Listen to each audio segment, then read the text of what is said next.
What's up, guys? Brent Hess here with Cagezilla Unchained, brought to you by the Wild Style Network. We are here with our main event title fight here coming up at Cagezilla 84, April 26th. Make sure you guys are in-house for this.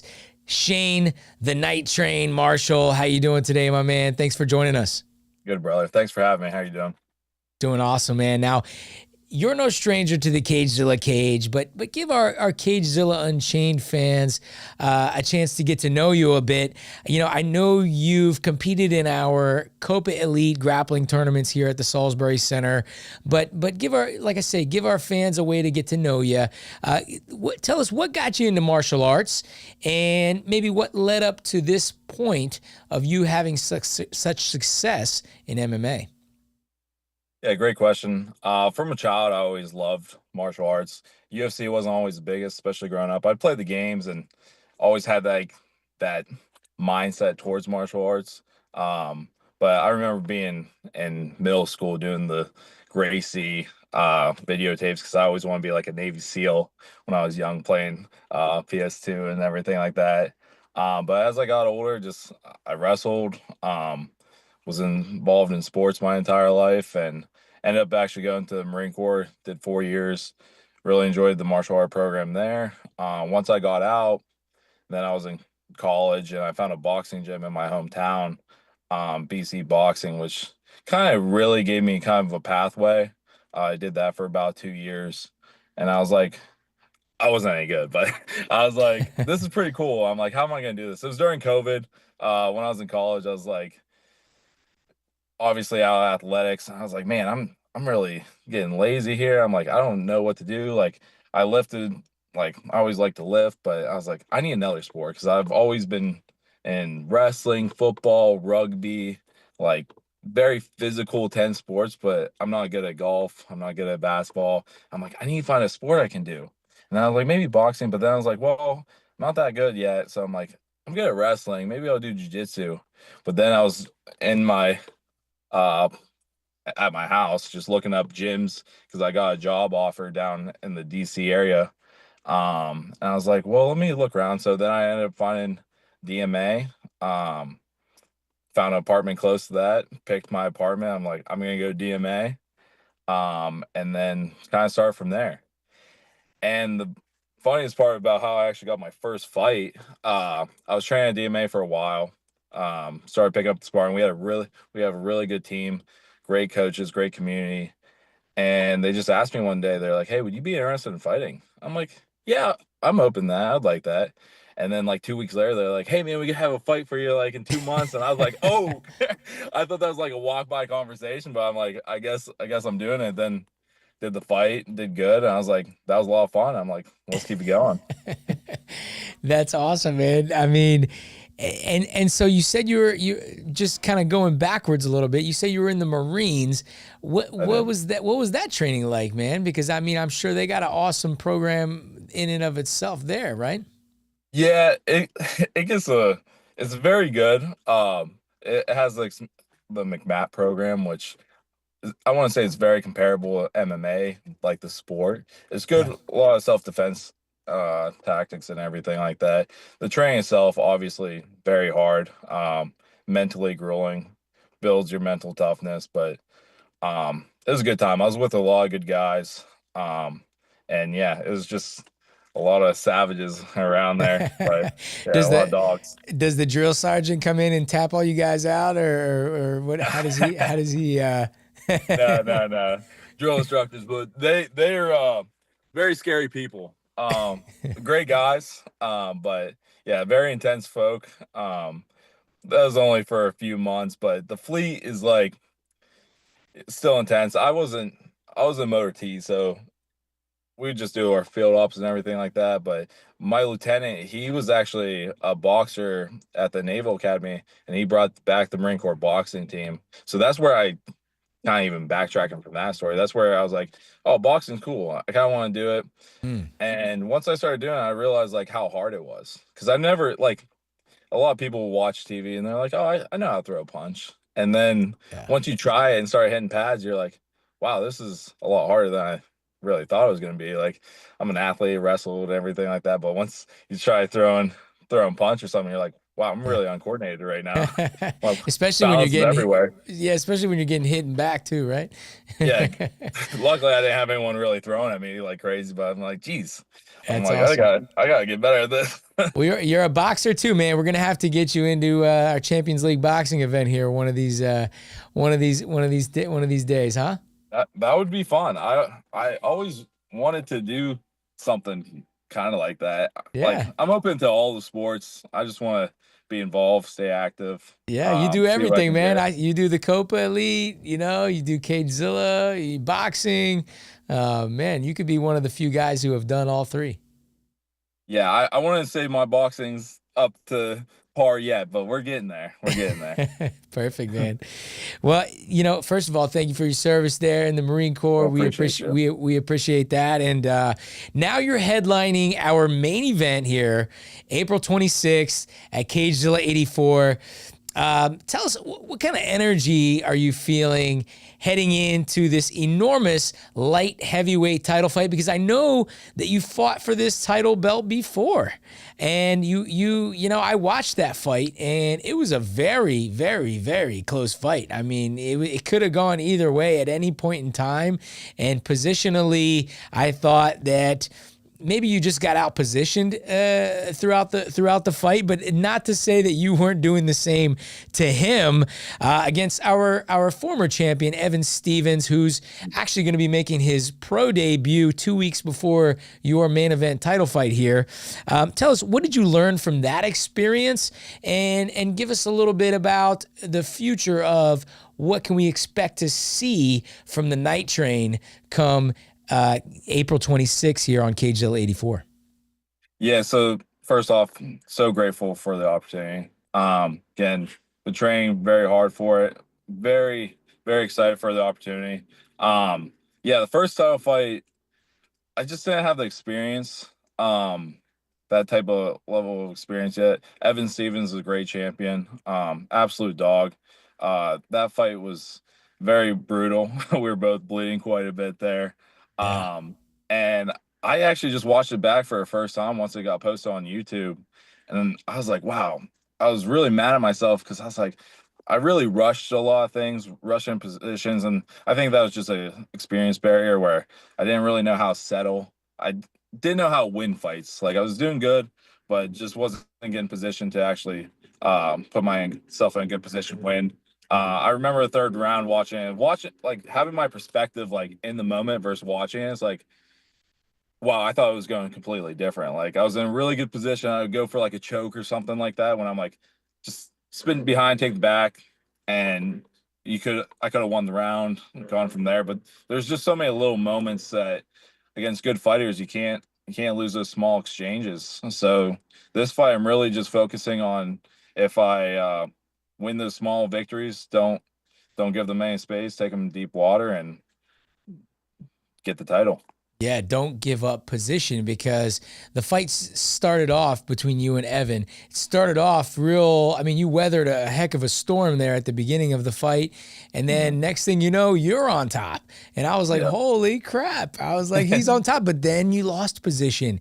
And then I was like, so I was like, man, that's why in my head, I was like, man, you weren't out of that fight at any point in time. You were still very much in that fight in a very, very closely contested light heavyweight title fight, and now you're back in it, and you're back here for it, and a full circle moment for you. I'm sure it must feel like you going back for it. Tell us what kind of energy you're feeling coming into this one, man, and coming into April 26th. Just motivated, man. It's been a tough year. I haven't been able to be that active. Um, Even last year, going in my last fight, just had a lot of stuff going on, and it just Murphy's Law, and I was like, man, it's just can't catch a break right now. But now everything's kind of squared away. Weather's getting better, feeling good.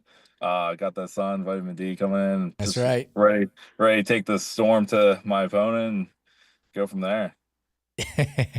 That's awesome, man. And so I mean, first of all, what a main event treat for our fans here. You against Samander Omari. He's got a little bit of a kickboxing, and he developed some of his skills back in his country in Afghanistan, and now coming here. Man, what really a main event treat for everyone.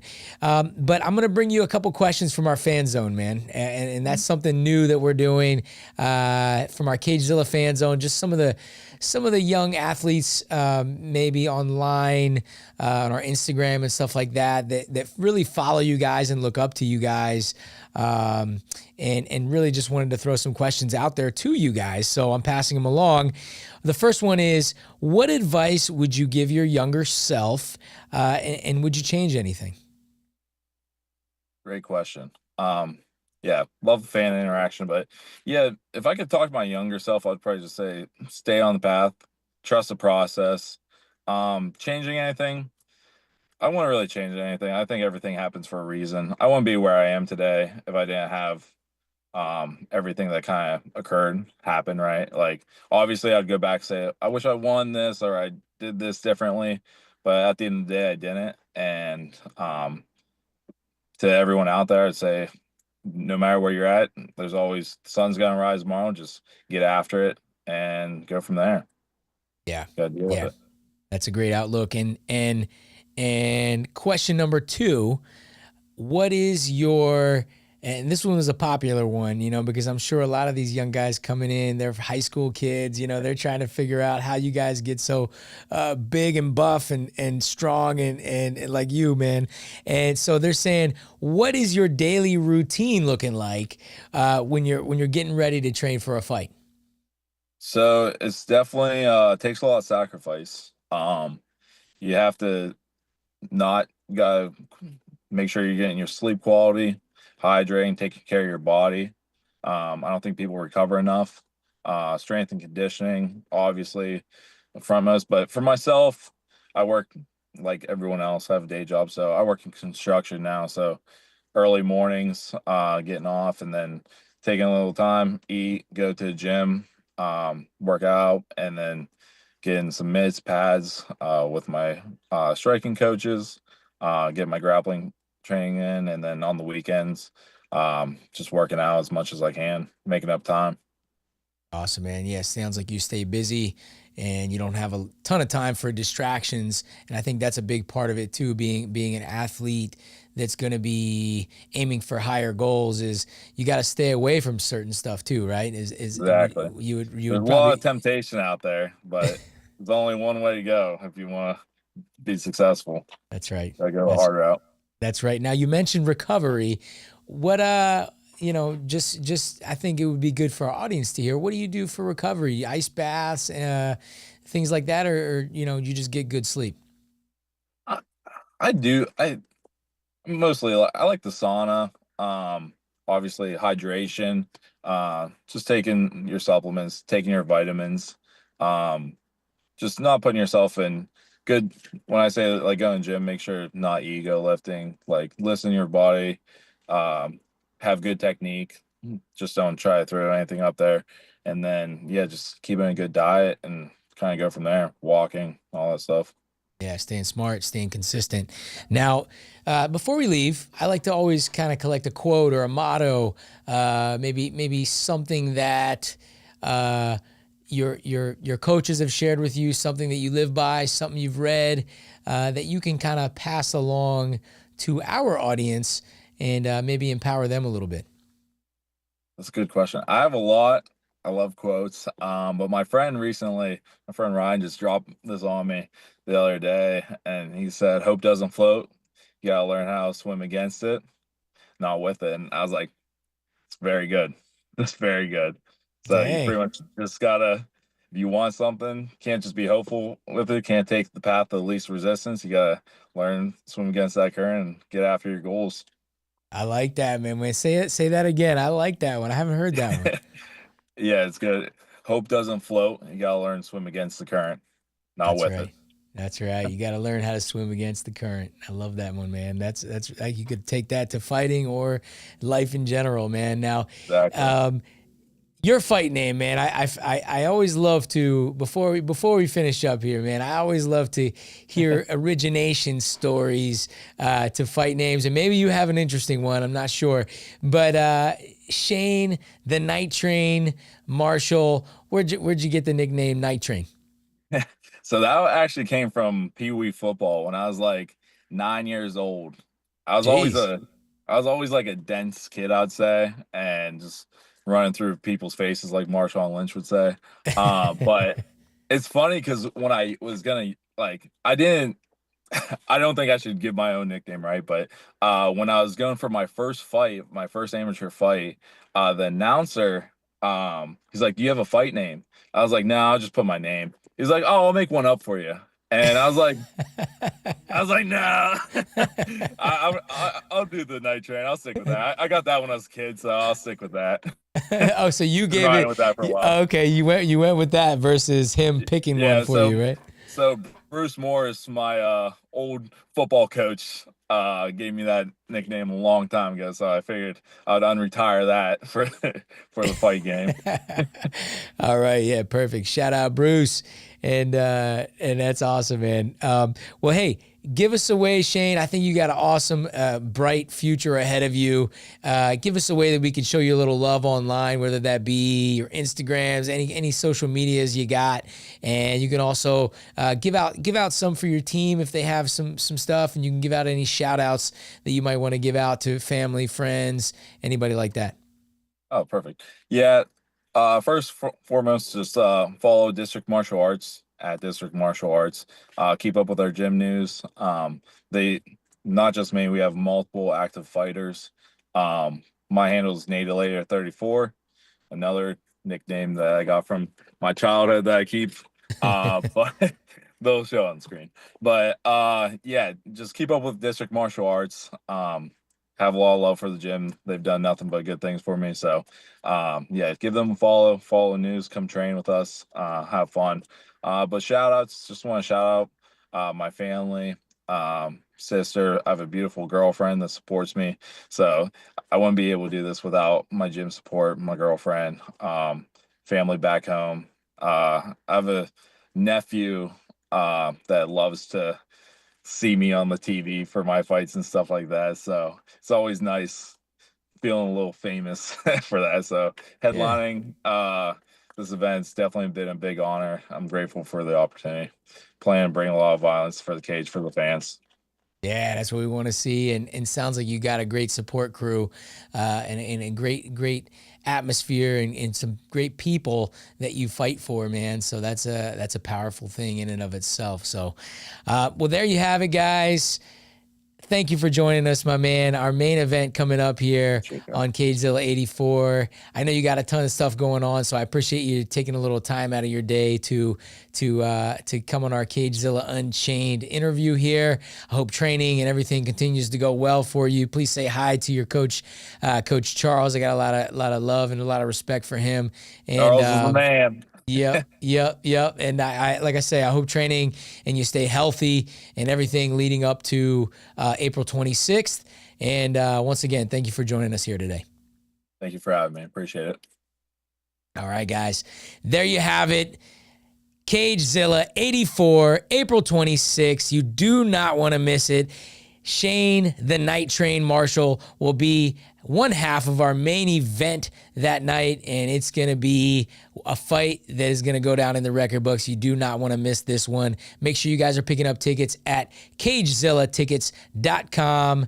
Until next time, thank you for joining us. Much love and respect. We'll see you guys all very soon.